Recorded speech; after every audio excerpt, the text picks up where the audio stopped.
Voilà, on a chanté cet amour qui peut libérer. Et c'est ça que je vous avais évoqué en dernier dimanche. C'est de rechercher un cœur à cœur avec la personne du Saint-Esprit, de rechercher l'amour. L'amour de Dieu au travers du Saint-Esprit, plus que la puissance du Saint-Esprit dans un premier temps. Ça, c'est quelque chose d'important à comprendre dans nos vies, de se dire que c'est vraiment l'amour, la relation d'amour. Les disciples n'avaient plus Jésus qui les aimait, qui était à leur contact, ils n'avaient plus cette chaleur-là, et ils ont eu besoin du Saint-Esprit dans leur vie pour retrouver cette chaleur de cet amour divin. C'est même pas encore les bonnes. Oh là là, c'est grave mes amis. Je trouvais elles sont dans mon... Alors ce soir le titre c'est un autre titre. C'est où sont les pentecôtistes? Ils n'ont pas l'air d'être loin. Ah si, il y a deux mains levées. Alléluia. Alléluia. Où sont les pentecôtistes? Eh oui. Dans le paysage ecclésial français, on peut se poser la question. Et je commencerai par un sondage. Qui est baptisé du Saint-Esprit? Souvent on demande qui n'est pas baptisé. Qui est baptisé dans le Saint-Esprit? Ok, super. Alors il ne faut pas avoir honte si on n'est pas baptisé dans le Saint-Esprit. C'est justement ce qu'on va voir ce soir. Il n'y a pas honte à la palette, il faut juste le vouloir déjà dans un premier temps. Alors, pour répondre à la question « Où est le Dieu de la Pentecôte ?» et où sont les pentecôtistes, on va aller dans Actes chapitre 1er cette fois-ci. Actes chapitre 1er, verset 12.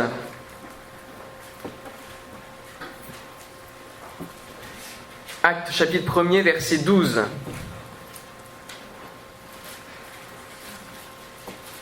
Alors, ils retournèrent à Jérusalem, une fois que Jésus est parti au ciel. Il leur a donné cet ordre d'aller faire quoi? D'attendre à Jérusalem le Saint-Esprit. Donc ils vont retourner à Jérusalem, de la montagne appelée des Oliviers, qui est près de Jérusalem, à la distance d'un chemin de sabbat. Quand ils furent arrivés, ils montèrent dans la chambre haute, où ils se tenaient d'ordinaire. Voilà. Où est le Dieu de la Pentecôte? Où va se manifester le Dieu de la Pentecôte, à savoir le Saint-Esprit? Où sont les futurs pentecôtistes? Ils vont dans la chambre haute. C'est tout simple. Et c'est un lieu ordinaire. Où ils se tenaient d'ordinaire. Donc il n'y a pas de condition spéciale de lieu pour recevoir le Saint-Esprit. Il n'y a pas de condition spéciale de sainteté hyper sainte pour recevoir le Saint-Esprit. Alors c'est bon d'être en règle avec Dieu, il faut quand même le préciser, et d'être sans reproche quelque part vis-à-vis de Dieu, mais on est toujours dans un processus de sanctification. C'est un processus qui va jusqu'à notre mort ou jusqu'à ce que le Seigneur revienne. Donc, le Seigneur ne met pas de critères tellement hauts que c'est inatteignable et que c'est réservé à une élite, le baptême dans le Saint-Esprit. Non. Par contre, il faut avoir une habitude, c'est avoir un lieu où on se tient d'ordinaire pour aller à la rencontre de Dieu. Et ça, il faut en avoir déjà l'habitude. Un lieu où vous vous tenez d'ordinaire avec votre Dieu. Et dans le grec, ce lieu-là, la chambre haute, où il se tenait d'ordinaire, on pourrait traduire où il demeurait. Où il demeurait. Il faut que vous ayez un lieu où vous demeurez en Dieu, où Dieu peut demeurer en vous. Amen. C'est une des invitations de Jésus, demeurer en moi. Voilà. Il faut avoir ce lieu-là, cette chambre haute dans nos vies. Cette chambre où on ferme la porte, ce lieu secret, dans lequel le Seigneur va nous révéler les secrets. Alléluia. De nos vies, de notre futur, de plein de choses. Il veut nous faire connaître des choses cachées que nous ne connaissons pas. C'est un lieu où on demeure et c'est un lieu où il y a plus que la visitation. Je vous en ai parlé dimanche, mais je rappelle, ne prions plus Seigneur visite-moi, Seigneur demeure en moi. Et pareil pour l'esprit. Et encore plus dans ce lexique de demeure. Vous savez qu'une demeure, c'est une maison aussi. Et nous sommes une demeure. La demeure de Dieu est le temple du Saint-Esprit. Donc c'est vraiment quelqu'un qui va résider en nous. Et alors, dans cette chambre haute, qu'est-ce qui va se passer dans un premier temps? Avant que la Pentecôte arrive, avant que le Saint-Esprit, l'effusion du Saint-Esprit arrive, ils vont faire des choses. Ils vont prier, ils vont attendre, oui, le Saint-Esprit. Ils vont se mettre à prier et dire, Seigneur, nous attendons ton Esprit. Un jour passe, 2 jours passent, 3 jours passent, on est dans l'attente, toujours. Quand est-ce que le Saint-Esprit va arriver? Jésus nous l'a bien promis, non? Peut-être quelques-uns qui commencent à ouvrir les yeux au bout de 3 jours, et puis peut-être qu'il y a des doutes qui viennent aussi. Peut-être qu'ils disent, oui, il faut qu'on s'accorde, parce que finalement, les versets plus tard, c'est tous d'un commun accord, donc il a fallu aussi s'accorder. Peut-être qu'il y avait des divergences, peut-être que certains voulaient encore être les plus grands, comme ils étaient allés vers Jésus. Peut-être qu'il fallait s'accorder, là.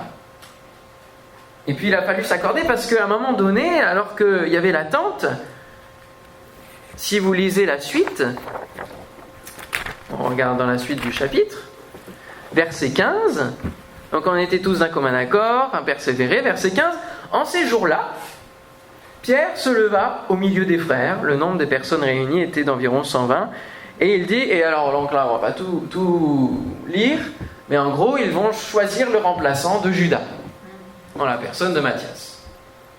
Et ils vont tirer au sort, etc. Pierre va parler. À votre avis, est-ce que ça, c'était ce que Dieu avait demandé de faire? Non. C'est peut-être, et on peut le voir comme cela, quand on attend quelque chose auprès de Dieu et que ça ne vient pas, comment on réagit dans notre vie de prière? Soit on abandonne, on dit bon, allez, j'arrête de prier, enfin inconsciemment.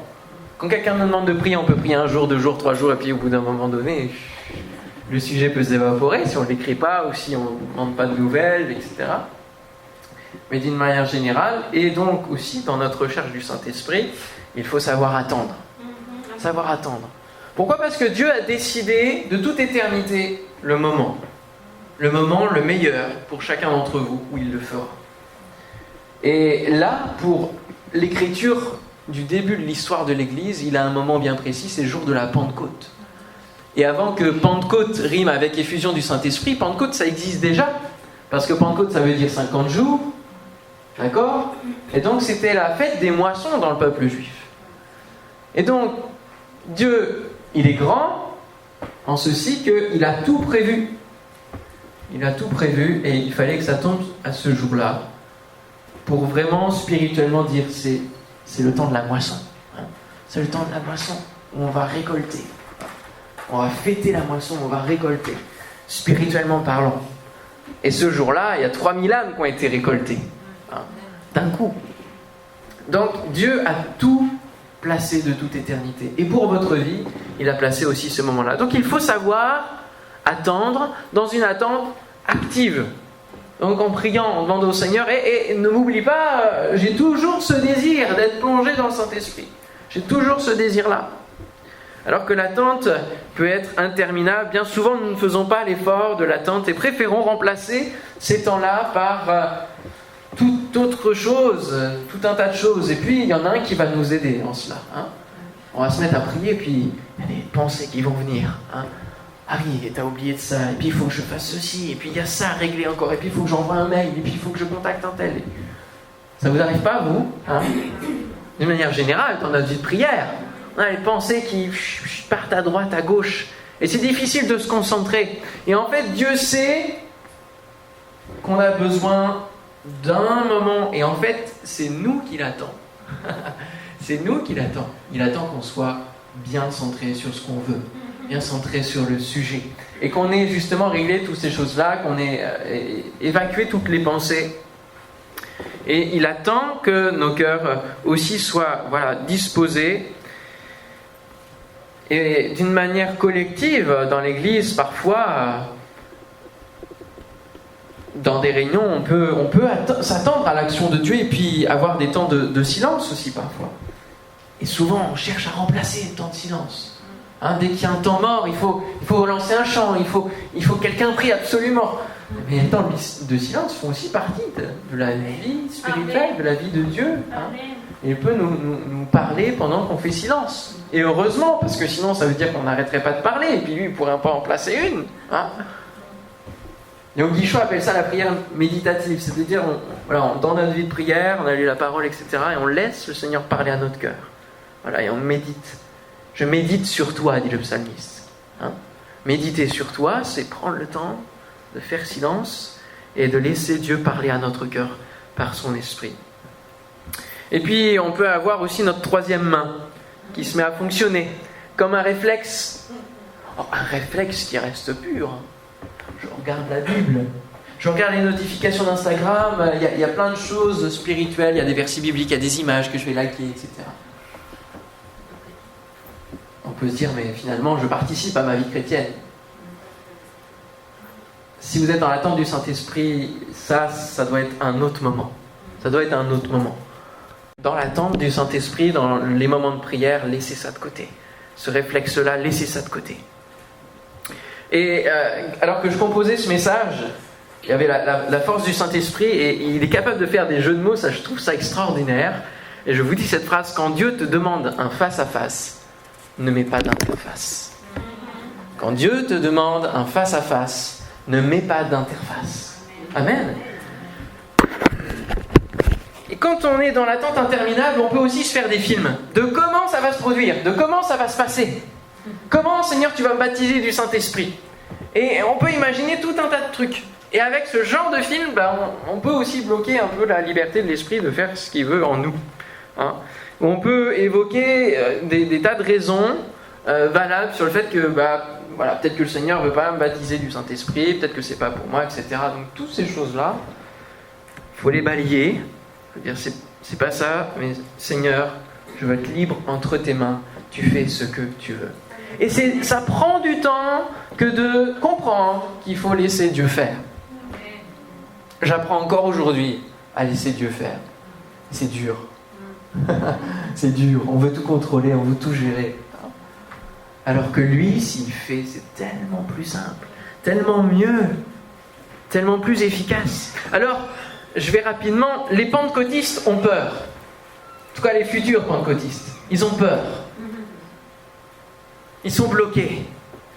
Et aujourd'hui, je trouve qu'on a quelque part un certain état de cœur et plusieurs raisons. Bien des gens ont peur du baptême dans le Saint-Esprit parce que c'est un plongeon dans l'inconnu. Parler de se laisser faire, pas toujours facile de se laisser faire. Peut-être que vous avez fait cet exercice avec une personne où vous vous laissez tomber et elle doit vous rattraper. Pas facile de faire confiance. Savoir si on ne va pas se prendre une gamelle. Avec le Saint-Esprit, c'est un plongeon dans l'inconnu. Vous vous rappelez du moment où vous avez été baptisé d'eau? Où on vous a plongé? C'est pareil. Il faut avoir confiance en celui qui vous plonge. Il ne faut pas qu'il vous laisse dans l'eau. En même temps, vous partez en arrière et vous laissez les choses. De la même manière, c'est un vrai plongeon dans l'inconnu. Dans l'inconnu, mais en même temps, la parole de Dieu nous explique qui est le Saint-Esprit. Donc on ne doit pas avoir peur. Mais on a peur de ne plus rien contrôler. Et en même temps, c'est normal, parce que le Saint-Esprit, il n'est pas contrôlable, humainement parlant. Il n'est pas gérable, humainement parlant. Alors, il sera toujours un gentleman, et ça ne veut pas dire qu'on rentre dans des transes et des choses où on se roule par terre, etc. Dieu peut nous faire vivre des expériences où parfois le corps réagit et on ne comprend pas pourquoi. Parfois, des personnes qui tombent sous l'imposition des mains, ça peut être aussi spirituel, ça peut être aussi de Dieu. Il y a les deux.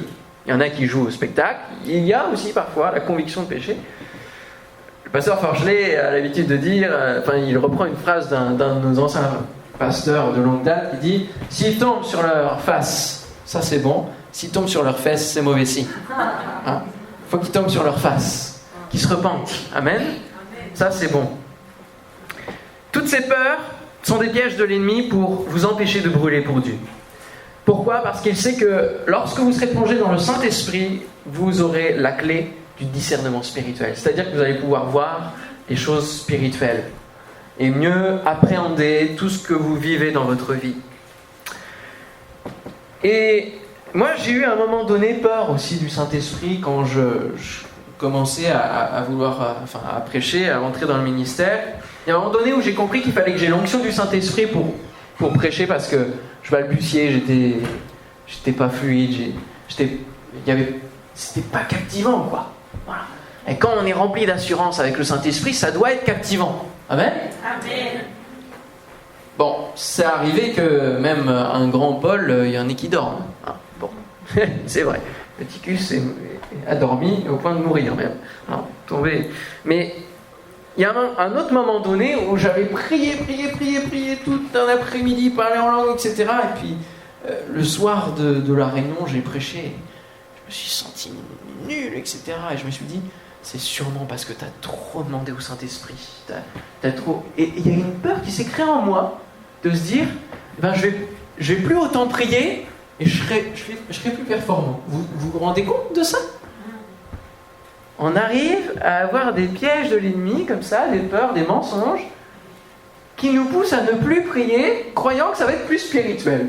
C'est quand même dingue. Mais le Saint-Esprit n'est pas la potion magique d'Astérix et Obélix. Non. Il faut tomber dans la marmite. Il faut être plongé, mais voilà.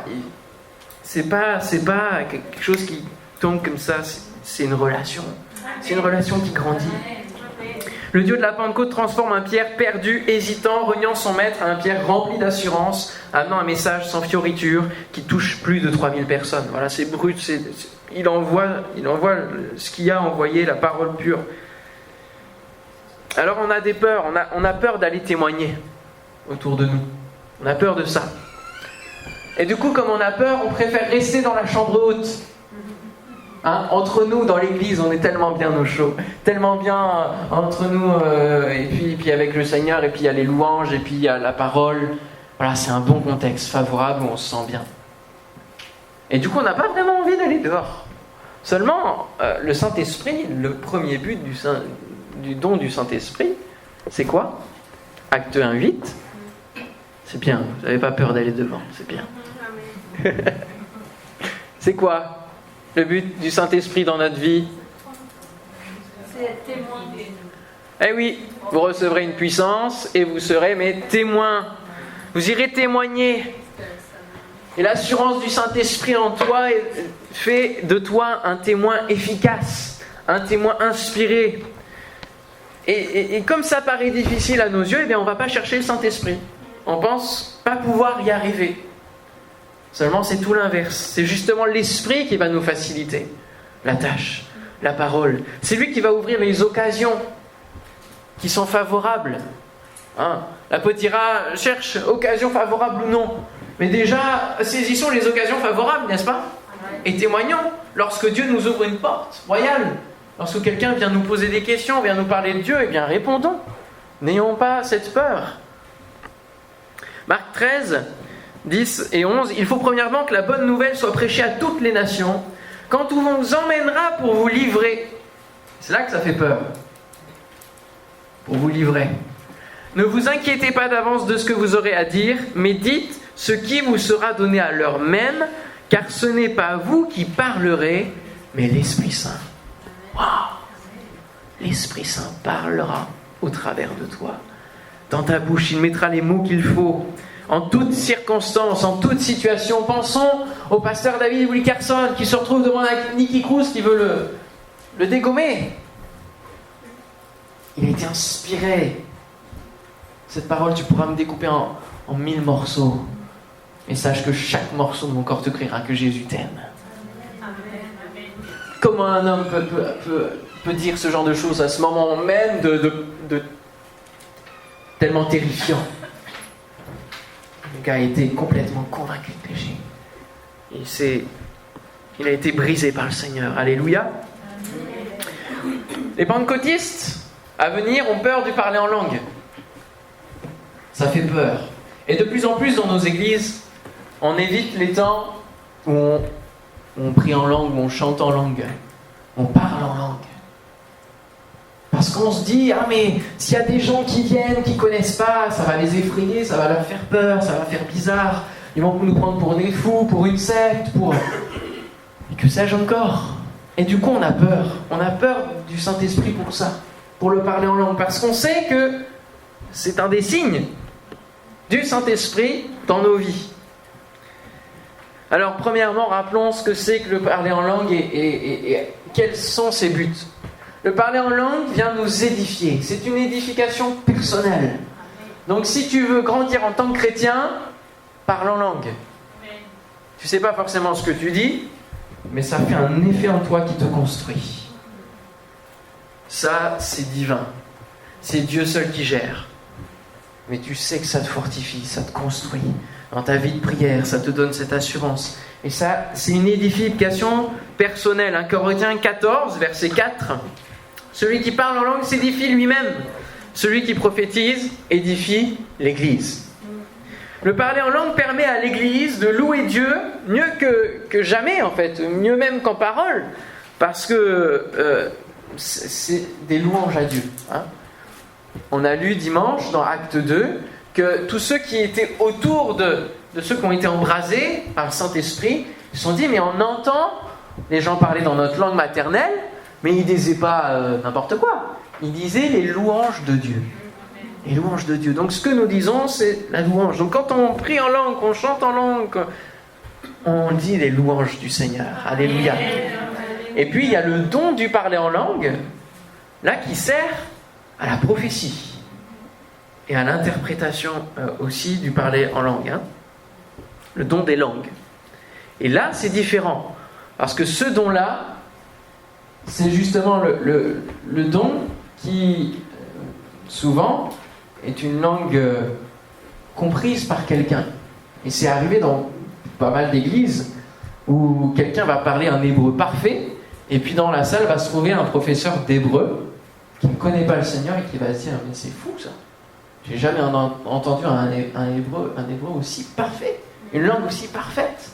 Puis il va aller vers la personne qui a parlé, et il va commencer à parler en hébreu, ou je sais pas, hein, c'est arrivé. Puis la personne ne va rien comprendre. Elle va dire, mais qu'est-ce que vous faites? Enfin, je comprends pas ce que vous me dites. Mais oui, mais vous avez parlé hébreu parfaitement. Hébreu moderne. Comment ça se fait?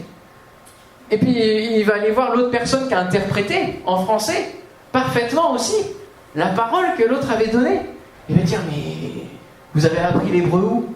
Ah non, j'ai pas appris l'hébreu, j'ai donné la parole de Dieu tout simplement. Ça c'est super beau, n'est-ce pas? Amen. Ça c'est le fruit du parler en langue dans notre vie et ce don-là qui nous est donné. 1 Corinthiens 14, toujours, versets 22-24. Par conséquent, les langues sont un signe, non pour les croyants, mais pour les non-croyants. La prophétie, au contraire, est un signe non pour les non-croyants, mais pour les croyants. Si donc dans une assemblée de l'Église entière, tous parlent en langue et qu'il survienne des hommes du peuple ou des non-croyants, ne diront-ils pas que vous êtes fous?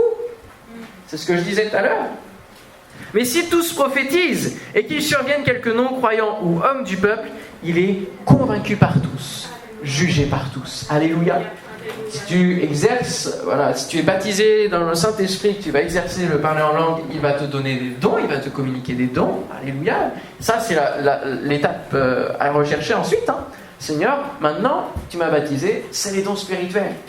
Dons de guérison des malades, dons d'interprétation des langues, etc., de prophétie. Hein, auxquels tous doivent aspirer, nous dit l'apôtre Paul. Et vous avez lu, les langues sont un signe pour les non-croyants. Donc, si on parle en langue dans l'église, il n'y a pas de problème. Puis, en même temps, on est dans la maison de Dieu, donc c'est à Dieu Donc, on ne doit pas s'occuper de ceux qui sont là. Dieu s'en occupe, lui. Ceux qui n'y croient pas. Et c'est un signe, pourquoi? Parce qu'ils se disent, mais je ne comprends pas, mais en même temps, je sais qu'il y a quelque chose, il y a une présence. Et il y a bon nombre de témoignages de conversion où les gens ne comprenaient pas ce qui se passait, et en même temps, ils ressentaient quelque chose dans leur cœur. Et ce qu'ils ressentent dans leur cœur, c'est une séparation. C'est un signe pour les non-croyants parce qu'ils se disent, là, je loupe quelque chose. Il y a quelque chose qui me dépasse. Et eux, ils accèdent à Dieu, et moi, je ne peux pas. Et là, Dieu fait l'œuvre par son esprit déjà, de conviction, de péché, de justice, de jugement. Alléluia. Et puis, la prophétie, donc l'interprétation, est un signe pour les croyants. Pourquoi? Allez, rapidement. On a peu de temps. Là. Pourquoi c'est un signe pour nous que les langues soient interprétées?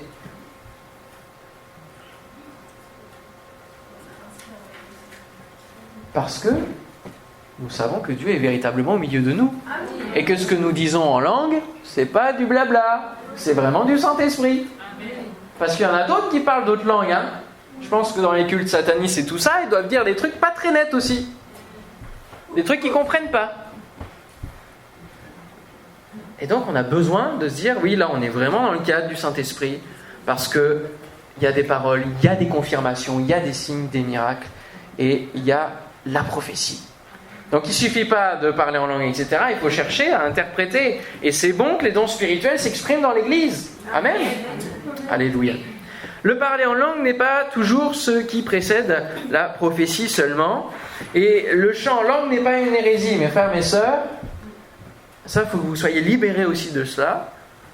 Paul en parle au verset 15. Je chanterai avec l'esprit, je chanterai avec l'intelligence. Mais il dit dans toutes ces choses-là, entre l'esprit et l'intelligence, il faut qu'il y ait une mesure. Il faut que tu saches louer ton Dieu avec l'intelligence, avant de louer ton Dieu avec l'esprit. Et c'est ce que je disais au groupe tout à l'heure. Il faut d'abord qu'on soit habitué à louer notre Dieu, à trouver des sujets de louange dans nos mots que l'on comprend. Parce que si on n'est pas habitué à cela, comment voulez-vous commencer à parler en langue? C'est important d'être habitué à haute voix, dans l'église, et puis chez soi, dire Seigneur, je te remercie parce que, etc., etc., etc. À trouver des sujets de louange. Et puis, à un autre endroit, il est dit, chantons un cantique nouveau, et chantons un cantique spirituel, des cantiques spirituels, des hymnes, des psaumes. Donc tout cela, quand on dit cantique spirituel, ça veut dire de l'esprit. Et puis, dernièrement, on a peur d'être pris donc, pour des fous, et dans bien des églises, on se dit que si les gens viennent parler en langue, ils nous prendront pour des fous. Et si nous sommes remplis de l'Esprit, il parlera au travers de nous et nous donnera des langues du monde, comme au temps de la Pentecôte, pour que les âmes soient convaincues. Alors maintenant, nous allons louer le Seigneur. Amen. On va laisser place au Saint-Esprit dans la direction. Que nous fassions les choses dans l'ordre, comme le dit Paul, qui n'est pas non plus, s'il y a des paroles, qu'on les entende avec clarté. D'accord ? Donc on se tait quand une parole est donnée, et puis on va se laisser conduire. Donc personnellement, vous allez pouvoir être libre, vous vous mettez assis, à genoux, peu importe. On va prendre des chants notamment que vous connaissez, donc vous pouvez fermer les yeux, les chanter. Puis il y aura des temps, où on va laisser, vous allez vous exprimer, vous allez élever vos voix. On se laisse conduire, amen. Depuis 1 an, dans le groupe jeunesse, on a une soirée par mois comme ça, un peu, on appelle soirée connexion, on se laisse conduire. On n'a même pas de message de préparé. On attend la parole de Dieu au moment même et on apporte ce qu'on reçoit les uns et les autres parce que l'Église, c'est l'expression, non pas du corps pastoral, c'est l'expression du corps. Amen. Tout court. Amen. C'est l'expression du corps de chacun d'entre vous. Vous avez tous une place. La promesse est pour tous. Alléluia. Seigneur, Père éternel, merci parce que tu envoies l'Esprit Saint. Merci Jésus parce que tu ne nous as pas laissés orphelins. Tu es parti au ciel nous préparer une place et ça c'est tellement grandiose. Et aujourd'hui tu nous dis que tu intercèdes pour nous auprès du Père. Tiens, nous te prions d'intercéder auprès du Père qu'il envoie son Esprit sur nos vies ce soir. Seigneur, tu vois ceux qui sont baptisés dans le Saint-Esprit. Tu vois, Seigneur mon Dieu, peut-être que l'expérience commence à dater.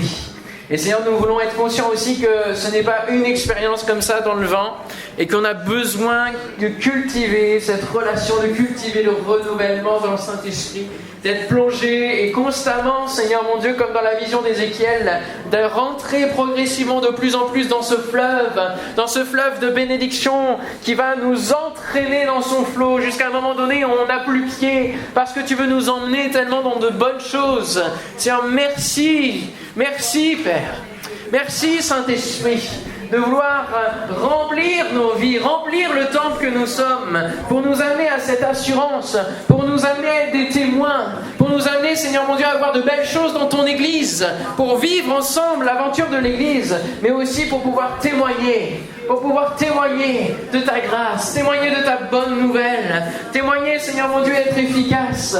Autour de nous, Seigneur, tu vois les âmes qui nous sont chères, tu vois les sujets de prière semaine après semaine que nous portons, et Seigneur, nous sommes conscients que nous avons besoin de la grâce de Dieu, nous sommes conscients que nous avons besoin de ton esprit sur nos vies, Seigneur mon Dieu, pour être efficace.